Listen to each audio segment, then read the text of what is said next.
大家不说这个叫失败，我们说这个叫迭代。所以，如果当时没有碰到大疆创始人王涛，您不会发现这套新工科教育吧？是一个成功的创业者跟高学历实际上是没有必然的一个关系。NVIDIA 的 CEO Jason 他也一针见血地把大湾区的这个优势讲了出来。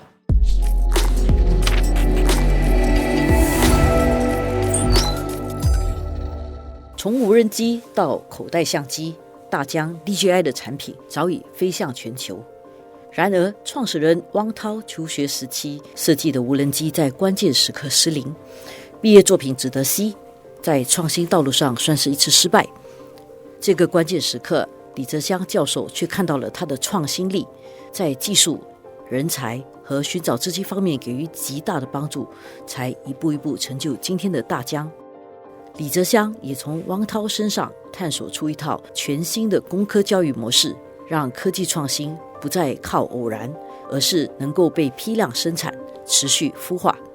为此，联合早报专门走访了深圳、东莞和香港3地，深度探索李泽湘教授亲手打造的这套新工科教育体系，看看这位孵化出无数科技企业的科创教父究竟有哪些神奇之处。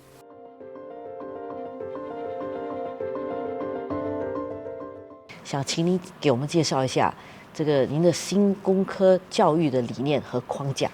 它是对比传统的工科教育跟理念就是我们今天所熟悉的大一从数理基础开始，大二更多的数学物理同时呢有些专业基础，然后一直到大4有个毕业设计，去把之前的这些知识融合起来。实际上它的一个目标就是学生能够去接着读研究生、读博士，或者是去大公司里面工作。我自己的学生呢，确实也是，他们一毕业了，可能到美国去读博士，或者是到硅谷、到华尔街工作。所以我自己99年来深圳创业的时候，固高科技想吸引一些学生过来，结果呢发现几乎是很困难。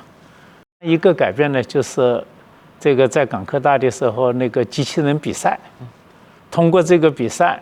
这个大疆的创始人还有后面的一些创始人走上了创业这条路。我们是用一个项目要解决一个项目的整个过程的问题，它需要数学，需要什么数学他就去学，学了马上就用。所以这些学生呢，他们才发现一个东西要学好，不只是理论，而且要学会怎么跟实际联合。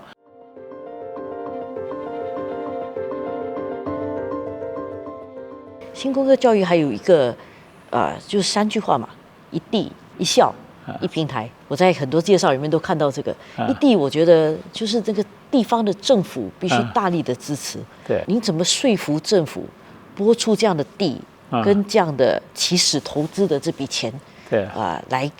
来给学生做。开始的时候呢，也这个事情不容易我们只能把这些年的探索、这些理念跟地方政府沟通然后我们把前面的一些基本的案例，大疆易动虽然还很早期，但是呢，这个后面的这个逻辑跟他们一说呢，他们还是能理解，因为他们也在寻找有什么新的模式来推动当地的产业转型升级。今天我们叫新质生产力。你有没有计算过您的这些大弟子们给这个地方的经济带来多少效益？给地方政府这些企业创造的税收就远超出可能10倍、20倍当时政府支持这个项目的这个经费。大疆肯定是其中一个。那个我们还不算大疆。还不算大疆。对，不算大疆。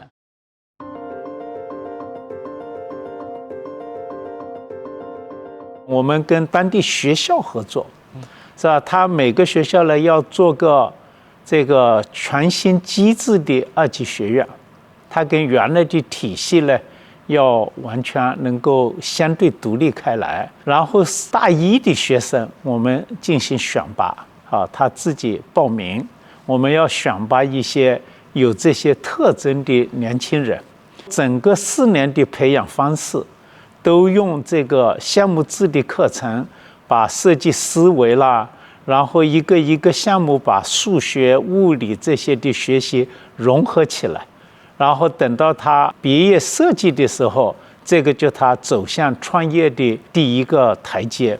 所以这个模式呢，就解决了他自己学会掌握这个创业的能力，又能拿到学位。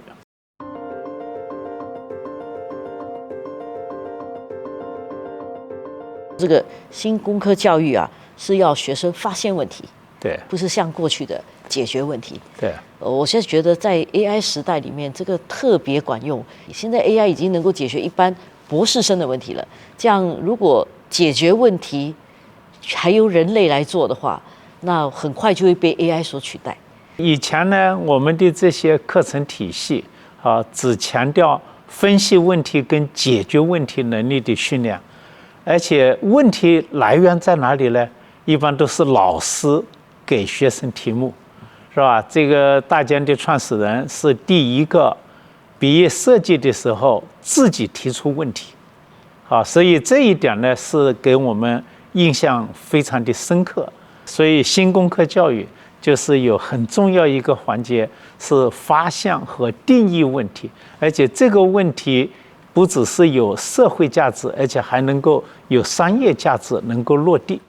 您也说过，这些人眼中有光，眼里有光，这些创造者、创新者眼里有光，眼里有光怎么定义啊？在后面有一个故事，建造领域呢是一个很大的领域，但它又是一个很传统的领域。这些我们看到这些工具呀、这些方法呀，这个变化这些年不大所以几年前呢，我们就跟万科呀、跟这些建造企业做了个训练营，由这些行业的一些老师傅啊，或者是一些企业家呀，跟我们来分析这些行业的一些痛点这些问题。当然了，最重要的呢，还是让这些学生他进入现场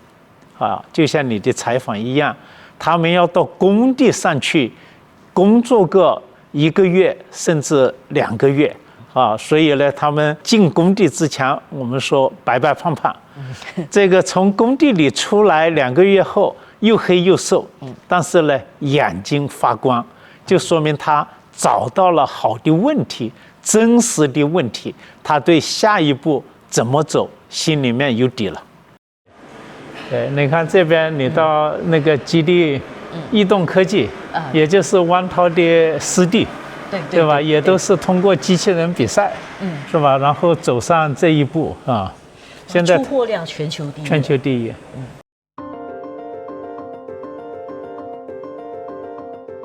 所以如果当时没有碰到大疆创始人汪涛这样的，就不是正常念书的学生的话，可能您不会发现这套新工科教育吧？是因为像当时做这个机器人比赛，这个他也没学分，然后一般的老师呢，因为你做这个事情也没有这个 teaching credit，所以呢不愿意做这个事情最后呢我就说，是不是做一点探索？它有几个特点，一个呢是整个的一个全过程的，从设计一款机器人，到采购零部件，然后到深圳来用这个供应链。如果他要用科大的校办那个学校的那个 workshop， 可能你把设计给他，你要1个月才拿到这个样件。所以这几个学生呢，因为这个比赛时间也都很紧，就上午坐我的车来这边，晚上就把这个样件就做好了，就回去了。所以迭代速度，利用深圳的供应链，这个很关键。这是新工科教育的这个一个很重要的环节。这里就是我们说，这个你在半小时内就能把你所需要的各种零部件啊，要把一个产品从一个理念变成一个产品，就整个把这些资源都能够找得到。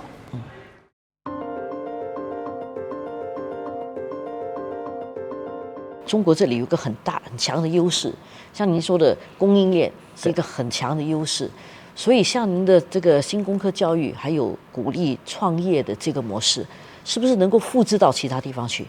我们呢非常幸运在粤港澳大湾区，经过这40多年，有建立一套全世界最系统、最完整的供应链体系。上次 NVIDIA 的 CEO Jason 来香港科技大学，他也一针见血地把大湾区的这个优势讲了出来。当然了，对于初创公司来讲，你要把100-200家供应链公司找齐也不容易，所以这也就是前段时间我们成立了共享工厂，把这些供应链都汇集在一块，使得这个想要做这件事情的年轻人1层楼就能把这些供应链都搞定，批量的生产可以在外面我们呢也都把这些资源，不只是给体系内的这些企业、学生啊，或者是企业，也都给外面的这些创业者，包括你看我们跟 MIT 的这些院长们也都沟通，我们说大湾区的这些供应链不只是大湾区的，也是全世界的。我们也都很希望这些资源能够提供给新加坡甚至东南亚的这些创业者。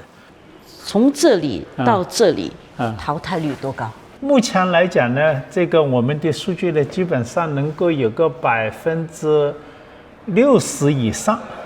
能够进入天使就成立公司，然后再有社会资本的这个投资。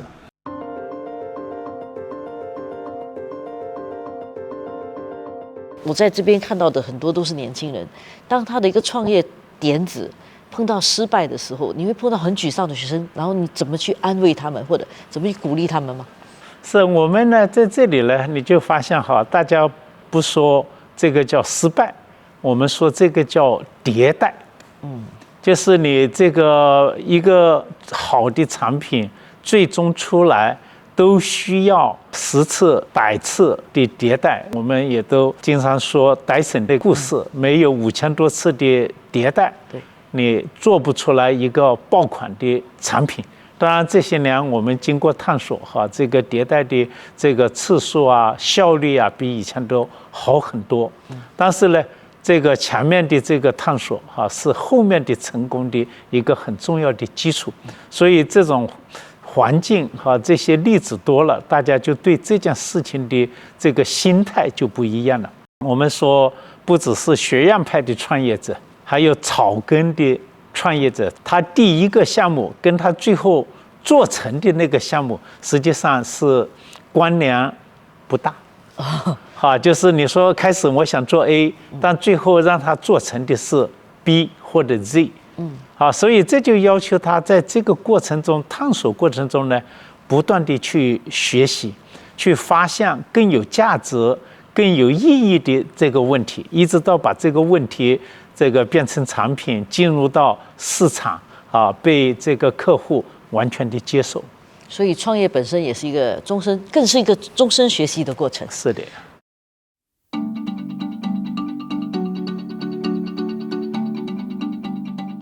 以前我们看到中国的很多设计都很大很重，现在我看到的设计都很小，很精致。对的。这跟设计学院的学生有参与有关吗？对，我们实际上就是设计的、工科的、理科的、文科的、商科的，它都混在一块，因为做这些为消费者、为人服务的产品需要方方面面。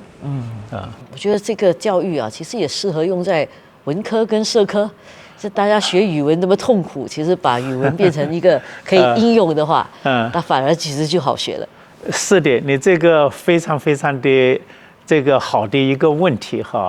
因为跟我们做新工科教育的，除了以前的理学院、工学院，也跟广州美术学院，4年前我们做了一个叫达芬奇创新学院，我们很惊讶，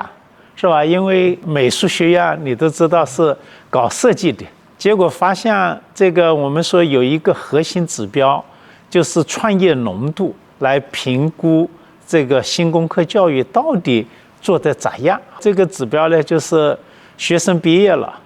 联合创始人的身份去创业，而且拿到社会资本的认可跟投资，这是分子，分母是他毕业生总数。我们跟广州美术学院的探索，现在刚好第4年就已经发现很了不起哈！这些学生现在已经有好几个团队进入天使的创业，拿到了社会资本的投资，创业浓度达到26%。用这个指标呢，传统的工程教育 MIT、Stanford 还是排在前面，但是呢，他们也就1% 不到。所以这些设计思维的工具、同理心就是一些人文的东西，了解这个人的这个本质的这些需求这个是非常非常的重要。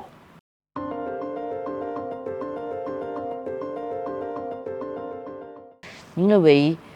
中国的科技创新会不会受到美国这个科技战、中美之间的科技战的影响？这个影响有多大？这个很多人呢也都经常问这个问题所以我也经常用一个简单的例子，我们生活中就是你有一家公司，它是这个行业的垄断者当出现另外一家公司的时候，如果它还很小，不产生竞争的这个压力的时候呢，大家相安无事。等到另外那家公司它也慢慢起来，有些竞争压力的时候，实际上前面的那个公司呢，它会很自然的这个，但是后面也就发现呢，对整个市场来讲，这个有2家甚至多家的，对整个生态呢是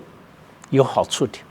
第二点呢，中国作为一个后起之秀，尤其呢，你看到中国的制造业占全球的可能1/3这样一个比例，它有自己的本身的市场，也有尤其在消费端，这个能创造很多东西，能够让各个国家的消费者，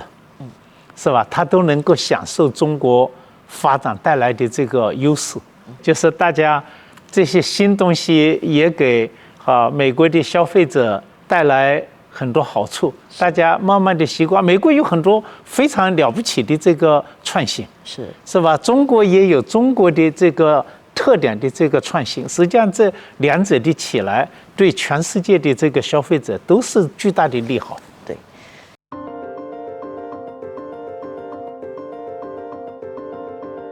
从1999年自己也开始创业，然后教学也教了这么久，您定义您自己是一个创业家还是一个教育家？